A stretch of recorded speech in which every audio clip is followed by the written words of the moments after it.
दोस्तों, आज की कहानी है तलाक। ये कहानी बहुत ही अच्छी है। ये कहानी का और भी बहुत सारे भाग है। इस कहानी का सभी भाग देखिए, आपके दिल को छू जाएगा। तलाक डॉट तलाक तलाक। इन तीन अल्फाजों को बिल्कुल किसी मालिकाना हक की तरह बोलकर उसका शौहर आरिस कमरे से बाहर निकल गया। जलजले की तरह आए इन लफ्जों के मायनों ने उस बेडरूम में कोहराम मचा दिया था। उस कमरे के सारे कांच दरक गए और दीवारें चटकने लगी थीं। कमरे में मौत जैसा सन्नाटा छा गया था। वह बुत की तरह बेड पर बैठी हुई थी और घुटनों को मोड़कर सीने से लगा लिया था। उसके बाजुओं का घेरा घुटनों के इर्द गिर्द फैला हुआ था और चेहरे पर हवाइयां उड़ी हुई थीं। आरिस के इन अल्फाजों ने उसके कानों के पर्दों को फाड़ दिया था, जो अभी अभी वह कहकर कमरे से बाहर निकल गया था। या अल्लाह, ये हमने क्या सुना है? ये कौन से गुनाह की सजा है? रहम कर हे परवरदिगार, हम पर रहम कर। फिजा ने अपने दोनों कानों को अपने हाथों से ढांप लिया। उसे लग रहा था जैसे उफनता हुआ गर्म लावा किसी ने उसके कानों में डाल दिया हो और उसकी गर्मी से उसका पूरा जिस्म पिघल रहा हो। पूरा का पूरा बेडरूम धरती की तरह अपनी धुरी पर घूम रहा था। होंठ सिल गए थे और अबसार से आंसुओं का रेला फूट पड़ा था। वह गूंगी बहरी सी हो गई। हाथ पांव कांप रहे थे और दिल धड़ककर गर्दन में अटक गया था। दीवार पर लगी तस्वीरें कांपने लगी थीं और कमरे की बाकी चीजें धुआं धुआं सा होकर आड़ी तिरछी रेखाओं में तब्दील हो गई थीं। आंखों के आगे अंधेरा छाने लगा और वह पलंग पर कच्चे घड़े की तरह लुढ़क पड़ी। रोते रोते वह बेहोश हो गई थी और घंटे भर बेहोश ही पड़ी रही। जब उसे होश आया तो उसके आसपास कोई नहीं था। वह चीख कर रोना चाहती थी। उसने दम लगाया मगर उसके अंदर ताकत नहीं थी जो थोड़ा सा भी रो सके। पल भर में वह कमरा भुतहा हो गया था और वह उससे डरने लगी। अब वह कमरा कमरा न होकर कोई खंडहर जैसा था, जो खुद में गवाह था उन सभी कसैले जख्मों का जो अभी ताजा रिस रहे थे।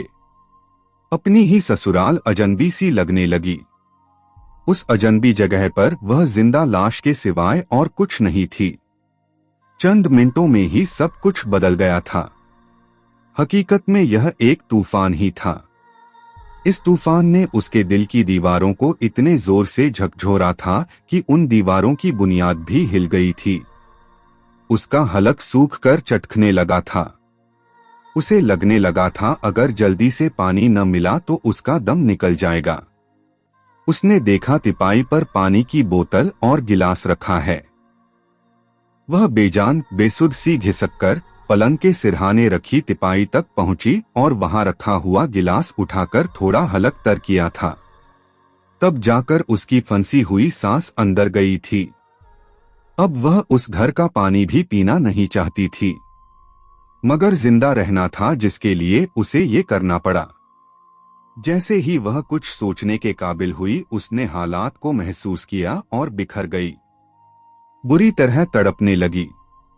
वह बिल्कुल जायज तरीके से लुटी थी। एक बरस तक उसके जिस्मो जहन के साथ खेलने वाला और कोई नहीं उसका ही शौहर था, जिसकी न तो वह किसी से शिकायत कर सकती थी और न ही शिकवा।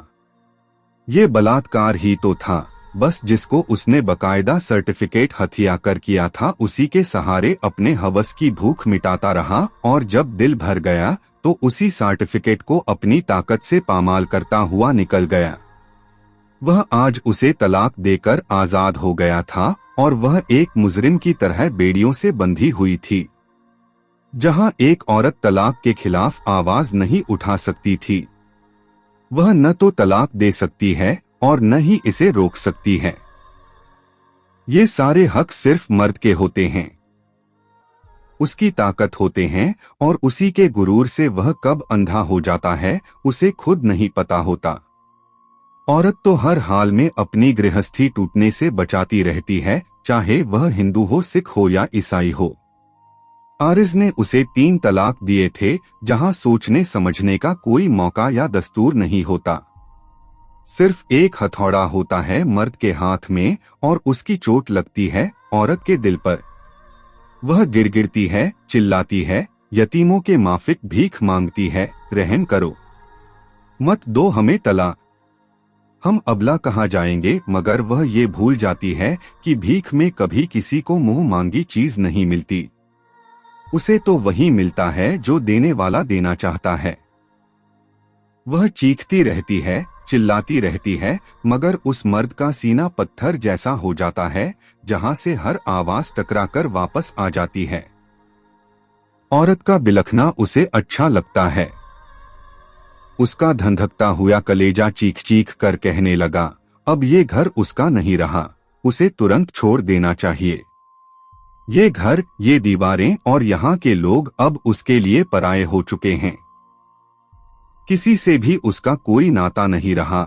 ये 3 अल्फाज उसका सारा हक छीन कर ले गए थे। सब कुछ इतना जल्दी में हुआ कि सोचने समझने का वक्त ही नहीं मिला। हालांकि हालात तो पहले भी अच्छे नहीं थे, मगर तलाक एक जहरीले कांटे के माफिक था जो हलक में अटक कर उसे लहूलुहान कर रहा था। नहीं उस कांटे को निगला ही जा सकता था और नहीं उगला। इसके जहर ने उसके गले में ही नहीं पूरे जिस्म में जगह जगह सुराख कर दिए थे। वक्त खराब हो तो आसपास सब बुरा ही होने लगता है। बुरे ख्याल, बुरी बातें और वो सारी बुरी चीजें जो उसका रंज बढ़ा सकती थी, उसके साथ भी होने लगी। फिर बेसाख्ता वो सभी हिदायतें उसके कानों में गूंजने लगीं जो शादी के वक्त उसकी अम्मी जान ने उससे कही थी। हालांकि वह सभी बातें उसे निहायती कड़वी लगी थी, फिर भी उसने अम्मी की सीख समझकर उस पर अमल करने का फैसला कर लिया था। इस वक्त न जाने क्या क्या उसके जहन से होकर गुजर रहा था। उन्होंने समझाते हुए कहा था, फिजा मेरी लाडो, ध्यान से सुन, तू जहां ब्याह कर जा रही है अब वही तेरा घर है और जिंदगी भर तुझे वही रहना है। तेरी मैयत भी निकलेगी तो वहीं से। औरत एक बार जिस घर में एक बार ब्याह कर जाती है, फिर जिंदगी भर उसे वही रहना होता है। ये बात उसकी वालिदा ने उसके चेहरे को अपने हाथों में लेते हुए कही थी। अंदर ही अंदर फिजा की अम्मी शबीना को ये कहते हुए बड़ी तकलीफ भी हो रही थी, मगर उसे अच्छी तरह याद था उसकी अम्मी जान बताया करती थीं कि उनके निकाह पढ़े जाने के वक्त उनकी अम्मी जान यानी नानी ने भी यही कहा था और उन्होंने उनकी कही एक एक बात को पत्थर की लकीर की तरह निभाया था और तुम्हें भी निभाना है। पीढ़ी दर पीढ़ी यही सीख हर औरत अपनी बेटियों को देती आई है। फिजा के दिमाग पर भी इस बात की छाप बड़ी गहरी पड़ी थी।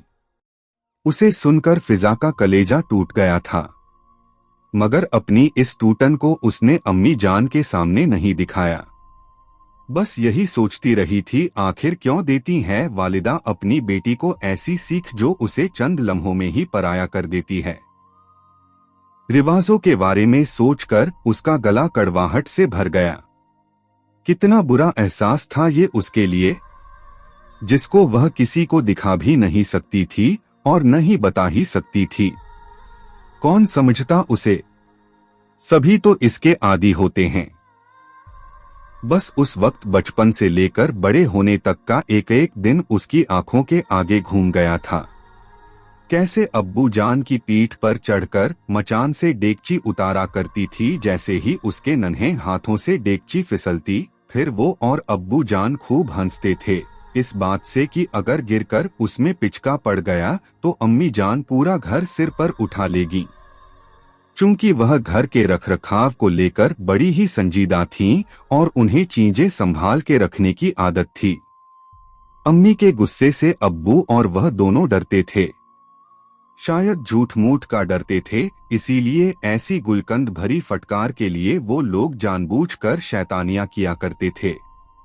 अक्सर वह कमरे की बड़ी अलमारी के अंदर छुपकर बैठ जाया करती थी। फिर जब अम्मी जान को पता लगता तो उनकी सांसें अटक जाती, ये सोचकर कि अगर दरवाजा अंदर से कस के बंद हो गया और न खुला तो क्या होगा। अम्मी जान की तड़प और अब्बू जान के साथ बिताए हुए सभी खूबसूरत दिन और लम्हे आंखों के आगे तैरने लगे थे।